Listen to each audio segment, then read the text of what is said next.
David, thanks. Wisconsin Public Service sending a crew of about 25 workers to the Tampa Bay area to provide restoration after the storm. And with Milton being one of the strongest hurricanes in recent years to hit the area, WPS crews plan to provide help in any way they possibly can. Jamal James continues our team coverage from the newsroom tonight. Jamal.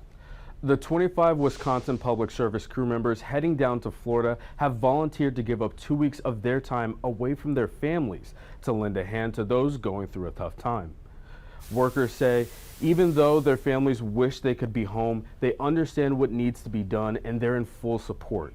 For those in Florida, it's unclear what the area will look like after Hurricane Milton hits, but Wisconsin Public Service plans to help getting the community back up and running again. The devastation that is expected from Hurricane Milton is just heartbreaking, especially on top of what has already happened from Hurricane Helene. So this is an opportunity for us to be able to help those residents, help those communities recover from this very powerful storm.